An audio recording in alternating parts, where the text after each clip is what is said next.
வணக்கம். புதுச்சேரி மாநிலத்தில் முதலமைச்சர் ரங்கசாமி 5 வயதிற்கு உட்பட்ட குழந்தைகளுக்கு போலியோ சொட்டு மருந்து போட்டு முகாமை துவக்கி வைத்தார்.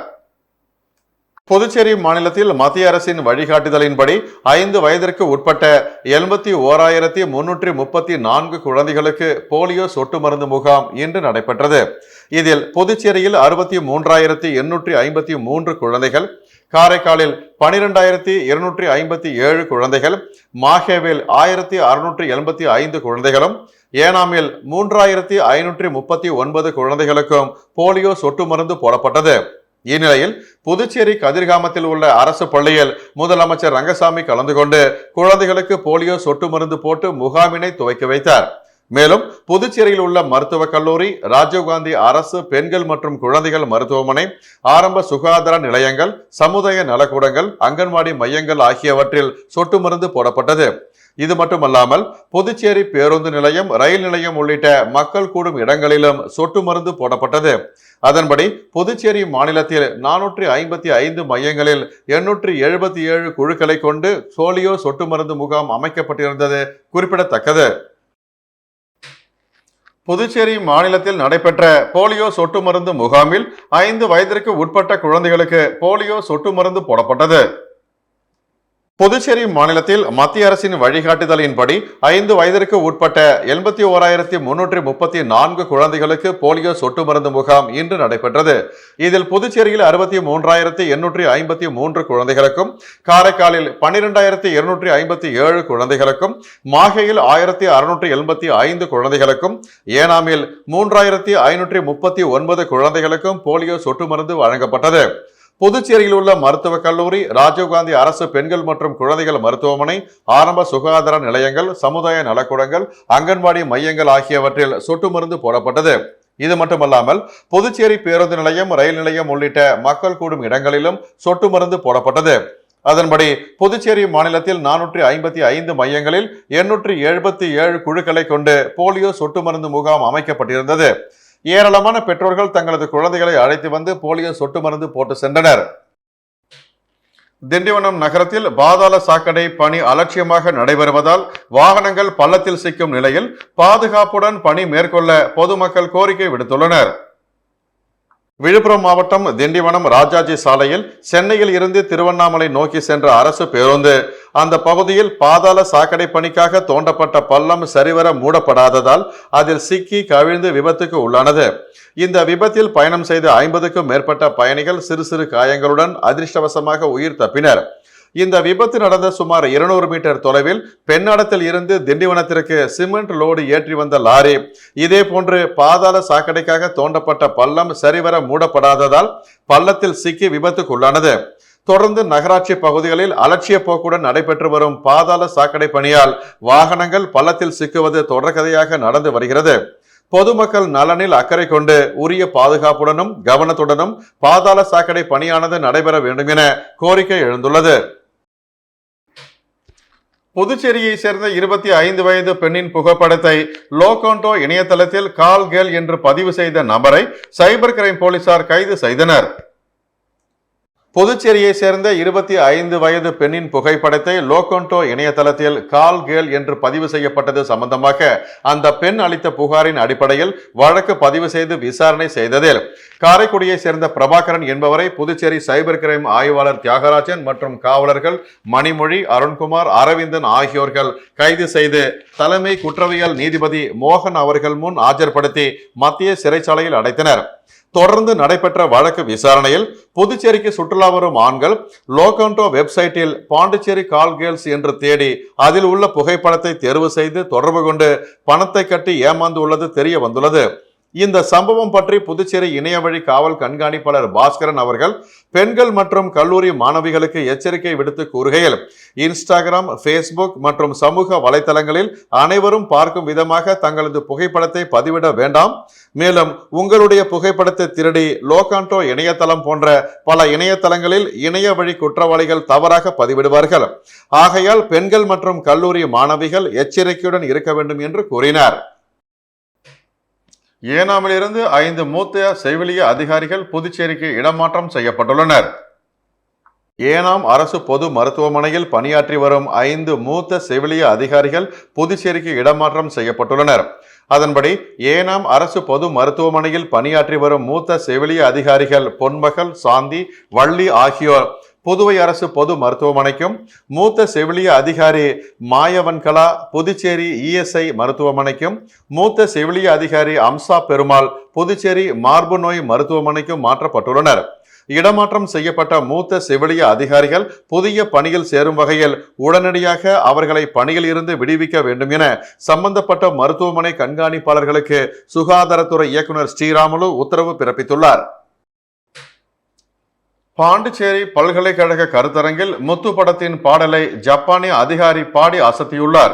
இது தொடர்பான வீடியோ சமூக வலைதளங்களில் வைரலாகி வருகிறது. புதுச்சேரி பல்கலைக்கழகத்தில் பன்னாட்டு வணிகத்துறை சார்பில் 3 நாள் தொழிற்சாலை கல்வி நிறுவனங்கள் சந்திப்பு நிகழ்ச்சி குளோபிஸ் என்ற பெயரில் நேற்று முன்தினம் துவங்கியது.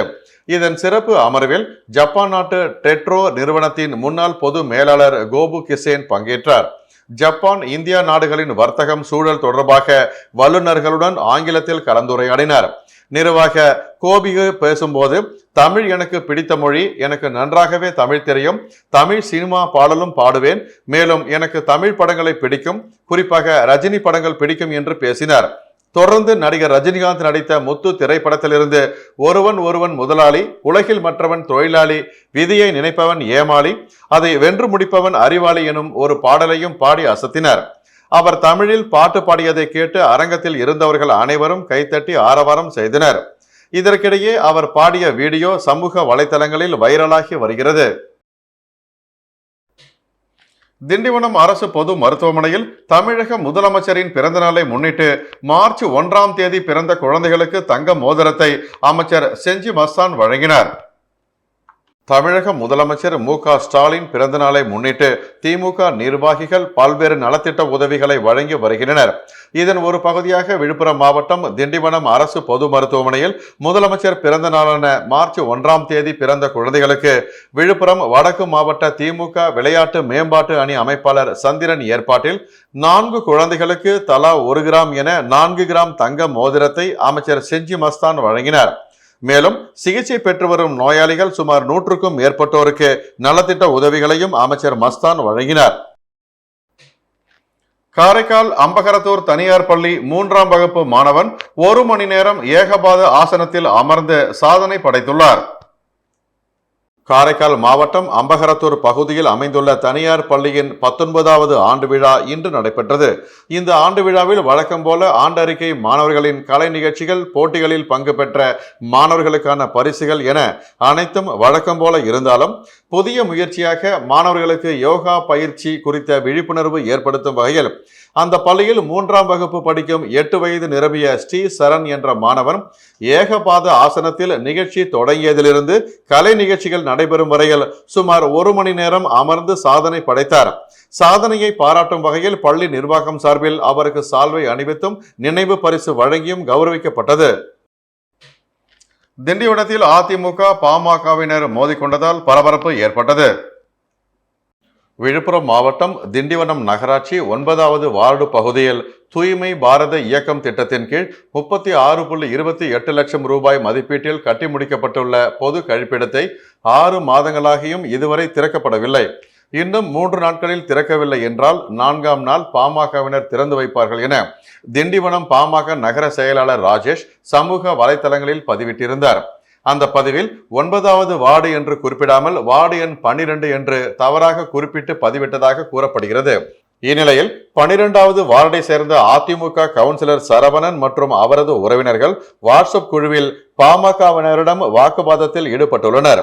அந்த வாட்ஸ்அப் குழுவில் 12வது வார்டில் வசித்து வரும் பாமக முன்னாள் மாணவரணி துணை செயலாளராக இருந்த கார்த்திக் பொது கழிப்பிடம் திறப்பது குறித்து கருத்து தெரிவித்ததாக கூறப்படுகிறது. இதனிடையே நேற்று முன்தினம் இரவு 12வது வார்டு தீர்த்தகுளம் பகுதியில் அதிமுக கவுன்சிலர் சரவணன், தம்பிக்குமார் அந்த வழியாக சென்ற கார்த்திகை நிறுத்தி வாட்ஸ்அப் பதிவு குறித்து கேள்வி எழுப்பி தகராறு செய்ததாக கூறப்படுகிறது. இதில் இருவருக்கும் வாக்குவாதம் முற்றவே கார்த்திகை குமார் தாக்கியதில் அவருக்கு மூக்கு பகுதியில் காயம் ஏற்பட்டுள்ளது. இதனையடுத்து இருவரும் திண்டிவனம் அரசு மருத்துவமனைக்கு சென்றனர். இதனைத் தொடர்ந்து அங்கு கூடிய பாமகவினரும் அதிமுகவினரும் கடுமையான வாக்குவாதத்திலும் தள்ளுமுள்ளிலும் கைகலப்பும் ஏற்பட்டது. இது குறித்து தகவல் அறிந்து வந்த திண்டிவனம் டிஎஸ்பி சுரேஷ் பாண்டியன் தலைமையிலான போலீசார் இரு தரப்பினரிடமும் பேச்சுவார்த்தை நடத்தி உரிய நடவடிக்கை எடுப்பதாக கூறி அனுப்பி வைத்தனர். பாமகவிடம் அதிமுக கூட்டணி பேச்சுவார்த்தை நடத்தி வரும் நிலையில் திண்டிவனத்தில் அதிமுக பாமகவினர் மோதல் சம்பவம் பரபரப்பை ஏற்படுத்தியுள்ளது. புதுச்சேரி சுகாதாரத்துறை சார்பில் மணவெளி தொகுதிக்கு உட்பட்ட ஆரம்ப சுகாதார நிலையங்களில் 5 வயது குழந்தைகளுக்கு போலியோ சொட்டு மருந்து போடும் நிகழ்ச்சியை சட்டப்பேரவைத் தலைவர் செல்வம் துவக்கி வைத்தார். புதுவை அரசு சுகாதாரம் மற்றும் குடும்ப நலத்துறை சார்பாக பிறந்த குழந்தை முதல் 5 வயதிற்கு உட்பட்ட குழந்தைகள் அனைவருக்கும் தீவிர போலியோ சொட்டு மருந்து போடும் நிகழ்ச்சி இன்று புதுச்சேரி மாநிலம் முழுவதும் நடைபெற்று வருகிறது. அவ்வாறு மணவெளி தொகுதியில் உள்ள தவளக்குப்பம், அபிஷேகப்பாக்கம், பூரணாங்குப்பம் ஆகிய பகுதிகளில் உள்ள ஆரம்ப சுகாதார நிலையங்களில் நடைபெற்ற போலியோ சொட்டு மருந்து போடும் நிகழ்ச்சியை தொகுதியின் சட்டமன்ற உறுப்பினரும் சட்டப்பேரவை தலைவருமான செல்வம் அந்தந்த சுகாதார நிலையங்களுக்கு நேரில் சென்று குழந்தைகளுக்கு சொட்டு மருந்து போட்டு தொடங்கி வைத்தார். இந்நிகழ்ச்சியில் ஆரம்ப சுகாதார நிலைய மருத்துவர்கள் சாய் ஆனந்த், பாலசுப்ரமணியம், சுபாஷினி, லோகேஷ், பாலாஜி, செல்வநாயகி மற்றும் செவிலியர்கள், உதவியாளர்கள் உட்பட பலர் உடனிருந்தனர். பாகூர் தொகுதிக்கு உட்பட்ட சுள்ளியாங்குப்பம் கிராமத்தில் நடைபெற்ற 57ஆம் ஆண்டு மயான கொள்ளை உற்சவ விழாவில் திரளான பக்தர்கள் கலந்து கொண்டு சுவாமி தரிசனம் செய்தனர். பாகூர் கொம்யூன் சுள்ளியாங்குப்பம் கிராமத்தில் பிரசித்தி பெற்ற அங்காள பரமேஸ்வரி அம்மன் கோவில் உள்ளது. இங்கு 57ஆம் ஆண்டு மயான கொள்ளை உற்சவம் நடைபெற்றது. இதனையொட்டி கடந்த 26ஆம் தேதி கொடியேற்றம் நடந்தது. தொடர்ந்து அம்மனுக்கு சிறப்பு அபிஷேக ஆராதனைகளும் வீதி உலாவும் நடைபெற்று வந்தன. அதனைத் தொடர்ந்து முக்கிய நிகழ்வான மயான கொள்ளை உற்சவம் நடைபெற்றது. இதனையொட்டி அம்மனுக்கு சிறப்பு அபிஷேக ஆராதனைகளும் அதனைத் தொடர்ந்து மதிகிருஷ்ணாபுரம் மயானத்தில் கொள்ளை உற்சவமும் நடைபெற்றது. இதில் திரளான பக்தர்கள் பங்கேற்று சுவாமி தரிசனம் செய்தனர். தொடர்ந்து சிறப்பு அலங்காரத்தில் அங்காள பரமேஸ்வரி அம்மன் வீதியுலா நடைபெற்றது. இந்த ஏற்பாடுகளை அறங்காவலர் குழுவினர் மற்றும் கிராம மக்கள் செய்திருந்தனர். அரியாங்குப்பம் அருகே ஓட்டப்பந்தயம் பயிற்சி பெற்ற பள்ளி மாணவன் மயங்கி விழுந்து உயிரிழந்த சம்பவம் அந்த பகுதியில் பெரும் சோகத்தை ஏற்படுத்தியுள்ளது. புதுச்சேரி அரியாங்குப்பம் அடுத்த சின்ன வீராம்பட்டினம் மறைமலை அடிகள் வீதியை சேர்ந்தவர் இளமதி. இவர் மீன்பிடி தொழில் செய்து வருகிறார். இவருக்கு சுபா என்கிற மனைவியும் கலைமதி என்கிற மகளும் திவாகர் என்கிற மகனும் இருந்து வருகின்றனர். திவாகர் சின்ன வீராம்பட்டினம் பகுதியில் உள்ள அரசு பள்ளியில் 8ஆம் வகுப்பு படித்து வருகிறார். இவருக்கு விளையாட்டின் மீது ஆர்வம் அதிகம் இருந்து வந்துள்ளது. இதனால் ஓட்டப்பந்தயத்தை சாதிக்க வேண்டும் என்ற எண்ணத்தோடு பயிற்சியில் ஈடுபட்டு வந்துள்ளார். அதேபோல நேற்று காலை 6 மணிக்கு தனது தந்தை இளமதியுடன் மோட்டார் சைக்கிளில் சென்று சின்ன வீராம்பட்டினம் பகுதியில் உள்ள டிஐஜி மைதானத்தில் ஓட்டப்பந்தயம் பயிற்சியில் ஈடுபட்டுள்ளார். இந்நிலையில் மாணவனின் தந்தை வீட்டிற்கு சென்றுள்ளார். இந்த நிலையில் பயிற்சி முடித்த திவாகர் வீட்டிற்கு நடந்து வந்து கொண்டிருந்த போது அங்குள்ள சமுதாய நலக்கூடம் அருகில் திடீரென மயங்கி விழுந்துள்ளார். இதனை அறிந்த அவரது தந்தை மற்றும் உறவினர்கள் அவரை மீட்டு அரியாங்குப்பம் ஆரம்ப சுகாதார நிலையத்தில் காண்பித்துள்ளனர். பின்னர் மேல் சிகிச்சைக்காக புதுச்சேரி அரசு மருத்துவமனைக்கு கொண்டு சென்றனர். அங்கு பரிசோதனை செய்த டாக்டர்கள் அவர் வரும் வழியிலேயே இறந்து விட்டதாக தெரிவித்தனர். இது சம்பந்தமாக அரியாங்குப்பம் போலீசார் வழக்கு பதிவு செய்து விசாரணை நடத்தி வருகின்றனர். பயிற்சியில் ஈடுபட்ட மாணவன் இறந்தது அந்த பகுதி மக்களிடையே பெரும் சோகத்தை ஏற்படுத்தியுள்ளது. மரக்காணம் அருகே அரசு பேருந்து சாலையோர பள்ளத்தில் கவிழ்ந்த விபத்தில் 30க்கும் மேற்பட்ட பயணிகள் படுகாயம் அடைந்தனர். சென்னையில் இருந்து புதுச்சேரி நோக்கி 50க்கும் மேற்பட்ட பயணிகளுடன் கிழக்கு கடற்கரை சாலை வழியாக சென்று கொண்டிருந்த அரசு பேருந்து மரக்காணம் அருகே வந்து கொண்டிருந்த போது குறுக்கே இருசக்கர வாகனம் வந்ததால் நிலை தடுமாறிய பேருந்து சாலையோர பள்ளத்தில் கவிழ்ந்து விபத்துக்குள்ளானது. இதில் பேருந்தில் பயணித்த 30க்கும் மேற்பட்ட பயணிகளுக்கு காயம் ஏற்பட்டது. மேலும் இருசக்கர வாகனத்தில் வந்தவர் படுகாயங்களுடன் புதுச்சேரி மருத்துவமனைக்கு அழைத்துச் செல்லப்பட்டார். மேலும் பேருந்தில் பயணித்து காயமடைந்த பயணிகளை 108 ஆம்புலன்ஸ் மூலம் மரக்காணம் அரசு மருத்துவமனைக்கு கொண்டு சென்று சிகிச்சை அளித்து வருகின்றனர். கேலோ இந்தியா திட்டத்தின் கீழ் பெண்களுக்கான மாநில அளவிலான டேக்வாண்டோ போட்டியில் வெற்றி பெற்ற வீராங்கனைகளுக்கு முதலமைச்சர் ரங்கசாமி பரிசுகள் வழங்கி பாராட்டினார். கேலோ இந்தியா திட்டத்தின் கீழ் பெண்களுக்கான மாநில அளவில் தற்காப்பு கலைகளான டேக்வாண்டோ போட்டி புதுச்சேரி இந்திரா காந்தி உள் விளையாட்டு அரங்கத்தில் 27ஆம் தேதி தொடங்கியது. இதில் பெண்களுக்கான தூதர் நடிகை நிரோஷா சிறப்பு விருந்தினராக கலந்து கொண்டு டேக்வாண்டோ போட்டியை தொடங்கி வைத்தார். இதில் சிறப்பு அழைப்பாளர்களாக சபாநாயகர் செல்வம் மற்றும் புதுச்சேரி ஒலிம்பிக் சங்க தலைவரும் அமைச்சருமான தேனி ஜெயக்குமார் கலந்து கொண்டார். இந்த போட்டியில் தமிழ்நாடு, புதுச்சேரி, ஆந்திரா, தெலுங்கானா, கர்நாடகா, கேரளா, மத்திய பிரதேசம் உள்ளிட்ட 10 மாநிலங்களை சேர்ந்த 3000க்கும் மேற்பட்ட வீராங்கனைகள் இதில் கலந்து கொண்டு 50 பிரிவுகளில் தங்கள் திறமைகளை வெளிப்படுத்தினார்கள். 1ஆம் தேதி வரை நடைபெற்ற இந்த போட்டியில் வெற்றி பெற்ற வீராங்கனைகளுக்கு பரிசளிப்பு விழா நடைபெற்றது. இதில் சிறப்பு விருந்தினராக கலந்து கொண்ட முதலமைச்சர் ரங்கசாமி வெற்றி பெற்ற மாணவிகளுக்கு பரிசுகளை வழங்கி கௌரவித்தார். மத்திய அரசு விளையாட்டு ஆணையத்தின் மேற்பார்வையில் நடத்தப்பட்ட கேலோ இந்தியா மகளிர் போட்டிகள், டேக்வாண்டோ ஃபெடரேஷன் ஆஃப் இந்தியா மற்றும் புதுச்சேரி டேக்வாண்டோ விளையாட்டு சங்க நிர்வாகி ஸ்டாலின் உள்பட ஏராளமான மக்கள் கலந்து கொண்டனர். இத்துடன் செய்திகள் நிறைவடைந்தன. வணக்கம்.